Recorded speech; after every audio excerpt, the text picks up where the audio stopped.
Hey, Slade Priest here, Hunting Land Man, episode 67 of the Hunting Land Man podcast.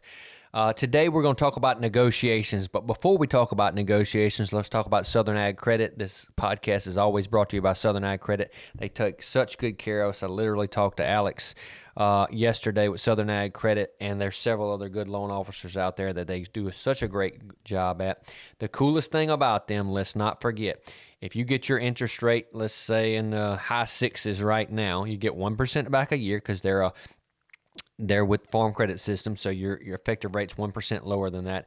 Then once a year, they will write your interest rate down. So if this time next year interest rates are at 5.25, guess where you're going to go? 5.25. So basically buy the property, date the interest rate, because as interest rates go down, prices are going to go up. All right, this week we're going to talk about negotiations. This is I'm going to pay for myself right here. I'm going to help you how to negotiate if you use me or another agent, or if you're doing something personally, how you can negotiate the best deal for your piece of property. First of all, knowledge of the market. I can't emphasize this enough. Everybody wants to get a great deal, but if you go to a seller and say, "Oh man, you're asking $4,000 an acre. It ain't worth but $3,500." Okay, well, why is it worth $3,500? Like, are you just saying that to, offend him about his property? Or do you actually believe that? Or do you actually even know what you're talking about? Okay, let me tell you what I mean by that.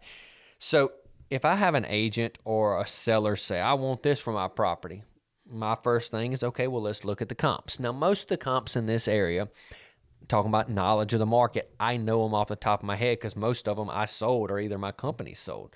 So, I know where the property fits in the market. Now, you don't know till you go look. So always prefaces, if I've never seen the property, things can change once you get there. But if a place should sell for $4,000 an acre and they're asking 10, unless there's some gold bars out there in the field, it ain't worth going to look at. But what people do is they look online and they see these different prices of properties, and then they say, all right, they're asking 500,000 and the property's 100 acres. They were asking 5,000 an acre. They type in their calculator after they look on LandWatch or Land.com or wherever they're looking. Sometimes there's other factors, and you can't just go price per acre divided by the acres. Okay, first of all, is there a camp? Okay, what does that camp's cost? That camp could be $50 a square foot, and it could be literally $250 a square foot. So you have to calculate that in. So the first thing you do is you come at it from an appraisal standpoint, and you say, all right, if they're asking 500,000 and the property's 100 acres and the camp's worth 100,000, okay, well, they're actually only asking 4,000 for the property. Okay, so now we're getting down to brass tacks. Also, is there a shop? Is there other improvements? Is there a pond? Ponds in this game are valued at $10,000 per surface acre. That's what the banks usually value them at. Now, some of them cost less than that to build. Some of them cost more than that to build, but that's kind of a working number. Something else. Whenever agents like myself or sellers, when they put a price online or put a property up for sale, they're going to cook in some negotiation. Everybody knows everybody wants to negotiate. So let's just go back to that property I was just talking about. If they're asking 500,000, you take your little calculator out right here on your phone that's in your pocket usually. You take your little calculator out, and let's just say most properties you can buy for 95% of asking price, somewhere between 90 and 95. That's fair. Look, some of them you can buy at 75, and some of them will take 99. But let's just, for argument's sake, right now use 95. So if you're at 500,000, you type in 0.95. Maybe 475 is your asking price. All right. So then we said, okay, the camp's worth 100,000. Now we're at 375. Okay, they're at. I can get that property for $37.50 an acre. Wow, that sure sounds a lot better than the 500,000 that I thought. The 5,000 an acre I thought the property was selling for. So, don't discount a place because it looks like the price is high online before you actually dive into it. There's other factors as well, like maybe a place has like $2,500 an acre worth of standing timber on it. Well, that place is worth more. Doesn't matter if you like it or not, the value's there. So, and if you say, well, look, I ain't worried about that much timber. Well, go in and thin the timber. You buy it through somebody like us, we can get your timber sold the day you close on it, so you don't have to come up with that much money out of pocket. So this is another thing why it's good to have an agent that knows what they're talking about, because maybe he can get you into a property that otherwise you wouldn't have thought or known how to get into because of things like we're talking about. All right, so knowledge of the market. And I just talked about it. My next comment was good agent. A good agent is going to have that knowledge of the market. You're not supposed to know what we know unless you are an outlier and have just done a lot of your own research or spent a lot of time in this area looking at a lot of properties. So either get the knowledge yourself or get a good agent and help them. Usually most of the properties are listed anyway. You might as well have an agent that's going to represent you, that's going to have your best interest at heart. And just like I got off the phone with a client a while ago, I'm going to tell you this property is going to work for you or not. I'm not going to waste my time or your time. If you tell me, Slade, look, I want to kill 5-year-old deer with my bow and I want to do this. And I said, listen, I know you called me about this property, but that ain't it. It's a great property, good hunting, stuff like that. But if you're trying to do A, B, and C, this property's not going to work. That's the kind of agent you need, the one that'll tell you the truth, even if it's a property that they have listed. Because at the end of the day, I want you to find a property that you love, so you'll tell 100 people that, hey, man, you got to use a hunting land, man. He hooked me up with a great property. That's the property I want you to find. Something else with negotiations. Feel the seller or the seller's agent out. Like let's say you call me right now and say, hey, Slade, I'm interested in that 100 acres over there in Amite County. You think they'll negotiate on that? Yeah, they probably will, but let me find something out. All right, boom, boom, boom. I'll call the agent, or if I have it listed, I call the seller. Hey, I had a client ask me this, this, and this. And just check the temperature. You may have an agent or a seller tell you, man, just get me an offer. I'm ready to get rid of this thing. Don't be afraid to make an offer. Or you might have an agent that says, man, look, we've already had an offer of this, so they're going to stick real hard on the selling price, so you need to come in strong.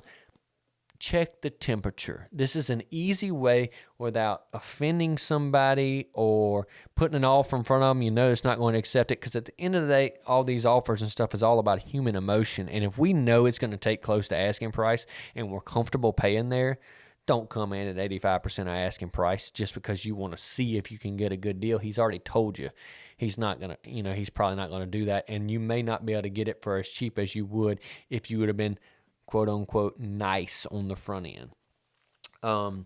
All things that a good agent should know how to do is negotiate for you, of course. Make your offers clean. What I mean by that is, if you're selling a piece of property and I call you and say, hey, listen, I'll give you 95% of asking price. I'll pay all the closing costs and I'll close in 2 weeks, cash deal. Man, there's not a lot to worry about there. Here's the price. He's going to cash. He's going to close in 2 weeks. I'm going to have my money and we going on vacation. So make your offers clean. Like if you put a lot of stuff in there, 10 days due diligence to check A, B, and C. Of course, most people getting a loan, so it's got to appraise and got to get approved for financing. That's not that big a deal, but if you put a bunch of stuff in there, like for instance, I have buyers get hung up over closing costs. Well, in a typical real estate transaction in this area, and I'm not saying this is how it has to be because it's all negotiable, but typically the seller's going to pay for the deed prep. The buyer is going to pay for the title inspection, which is the most expensive part. Well, what if you just said, hey, I'll pay all the closing costs? Well, God, no, it makes your offer sound really, really good, and you're only paying a couple $100 extra because, you're basically just paying for the deed prep that the seller was going to pay. But how much cheaper maybe can you get that property because you made it clean? All things you need to talk about with your agent, and if you're doing this yourself, feel free to, I'll help you. I have clients all the time call me, look, I found something for sale by owner. Let me help you with it. Because when you get ready to sell it one day, I don't want you to be upside down in it or get it for a bad deal, and then I got to try to fix that down the road. So make your offers clean. Some way you can make your offers clean, if you're paying cash, That sounds really good. If it doesn't have to appraise because you know it's a good deal, that makes it clean. Even if you're getting a loan, if you have, hey, look, I've been pre-approved for $500,000. Well, that makes your offer that much cleaner because the seller doesn't have to worry about you getting approved. You just told him, hey, here's a bank letter. I've already been pre-approved. Here's an email from the bank saying I'm pre-approved. So make your offers clean. It will help you get a better deal. All right. One thing to learn about negotiation is time on the market. Let's say you've been watching my website and the property's been on the market for 4 months, 5 months. And you say, man, I think it's a little overpriced, but I really like that property. And let's say you call me and we go look at it. Well, let's just say it's priced at $1 million. And you say, man, look, I'd give them $850 for it. Don't be afraid to make an offer when a property's been on the market long. All they can say is no. Now, this is different than a property that just went on the market and we know it's priced right or whatever. So if a property's been on the market a while, the market is kind of telling us, hey, it's either the market's bad or the property needs to be lowered in price. So in that scenario, talk with your agent again, but don't be afraid to make a low offer. Also, remember that a property is worth what you're willing to give for it. If they're asking $1 million and you say, look, my max budget's $850, that's what I think the property's worth. If you honestly think that's what the property's worth and you're giving for it, make the offer. And if you don't get it, it wasn't meant to be. We'll move on. We'll find another one. So don't be afraid to make an offer, especially in that scenario when you're saying property's listed at X and I'm, willing to give Y. Well, make the offer and see what happens. Just don't be afraid. You're definitely not going to get it if you don't make the offer. I remember when I first got in the real estate business, I was making some offers for my dad, and, he's, of course, in the land business, so he's trying to get a really good deal. And I'd put these offers in, and I'd be like, God, dog, it's going to, they'd be asking $3,000 an acre, and we're offering $1,800. And you would be surprised how often we got the properties for really close to what we offered, but you never would have known unless you offer. Now, this is different than a hot property that's priced right, and I'm getting to that on my next point. Most of my clients, when they call me, I say, all right, hey, Slade, I'm interested in a piece of hunting property. Okay, 3 questions I'll ask them. Where do you want to be? Area. What's your goals for your property and what's your budget?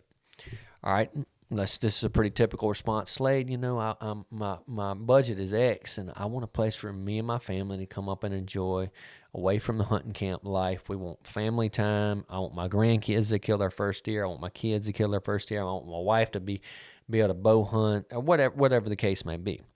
All right, well, then we go, and I send you some properties. He says, man, Slade, I really like that property, but I think it's overpriced. Okay, well, let's go look at it. All right, we go look at it. Well, Slade, I really, really like this property. And then me and you go over the comps about, okay, what this property's worth. And if it's priced right, my whole point of this is don't let a good deal get by looking for a great deal. Because when you called me, you didn't say, Slade, I was looking for the cheapest property out there at the best deal, because that's a different conversation. If you want a property that checks all your boxes and fits in your budget, and you can get it for a good deal, well, if you're getting it for a fair price, what it'll appraise for, you can't expect the seller to sell it for you less than it's worth, and he can't expect you to pay for more than it's worth. And where is that? A good deal, a fair deal for everybody. So if the property is a good deal and fits all your goals, I can't tell you how many people that I've had, they let their ego get in the way because they want a great deal, because they're so used in business or in life negotiating the best deal, which has made them be able to afford the properties that they're buying, that they miss the point. Because if you're looking for that great deal and you let a good deal get by, well, those grandkids or those kids that you were trying to get involved in hunting at 10 years old, well, if you look for that great deal for 2 or 3 years, they may be 12, 13, 14 years old then, and you missed a couple of years that you'll never get back. And guess what? That property that was a good deal 4 years later is probably going up in value much more than you could have got it for. So get a good deal that checks all your boxes, and I promise you'll be happy. But you got to have a good agent, or yourself have to be knowledgeable enough about the market to know what a good deal is. Case in point, we're going to go to the opposite end of the spectrum. Last year, I had a client call me. We bought a property here in Wilkinson County, really good property. It was, a big property, over $2 million. And the client, when we finally negotiated out, we got the seller down to a price, and I told the client, I said, listen, we're $200,000, and we're 10% above market. I can't make it appraise. I can't do anything. It's not going to appraise for this. It'll appraise for this. And he said, okay. I said, well, let me tell you what that means. That means, first of all, I said, are you going to sell anytime soon? Oh, no. My wife wants this place. We want to bring the grandbabies. We want to give this to our kids. Okay.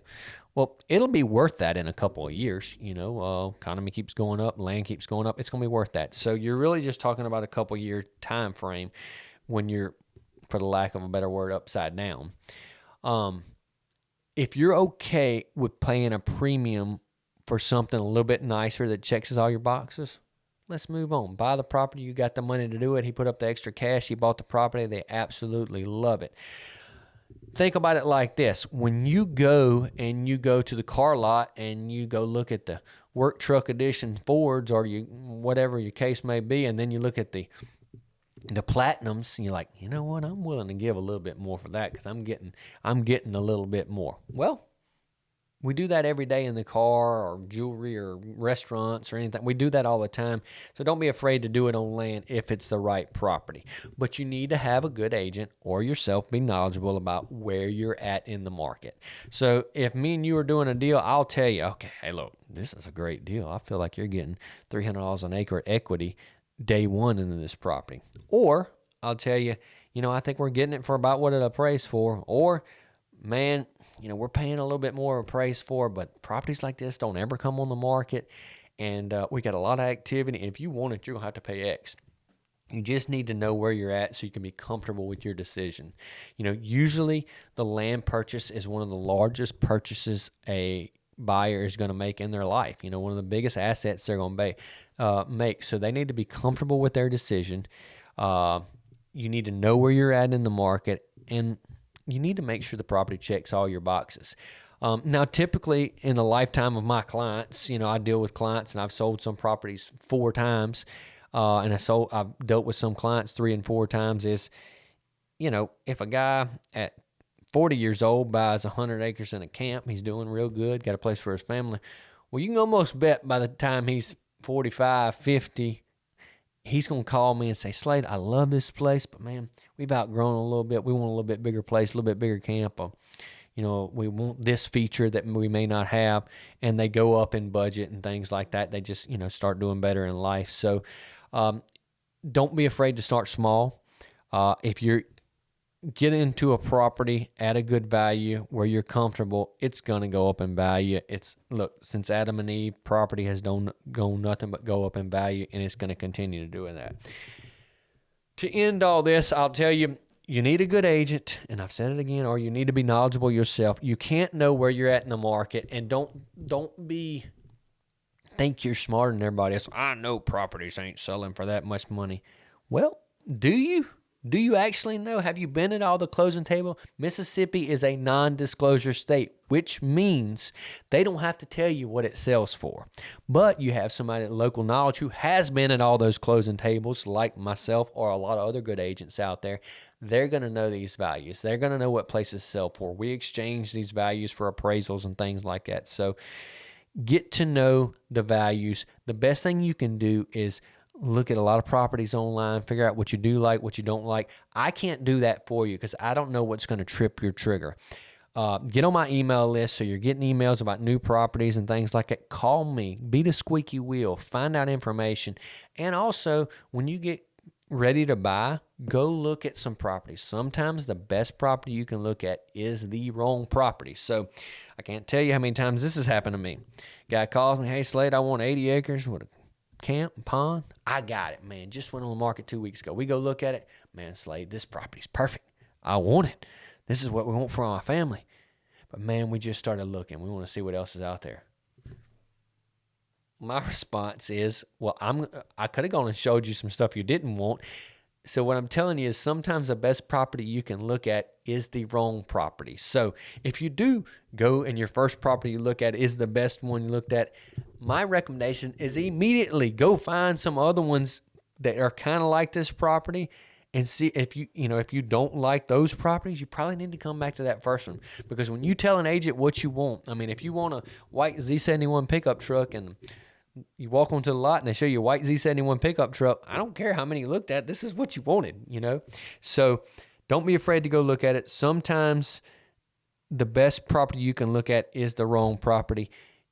If you need some help negotiation with properties, get knowledgeable, get you a good agent like myself who knows the values and he'll tell you exactly where you're at in the market. Y'all have a blessed day. We're going to sell some land. It's summertime. We're getting a lot of good properties on the market right now. Y'all be looking for them on social media. Zeb and I are fixing to start putting out a lot more content this summer about getting your place ready for this fall. Getting some target bucks figured out where they're going. We're about to plant some summer food plots, get some minerals out, and we're going to have a fun summer. Y'all have a blessed day.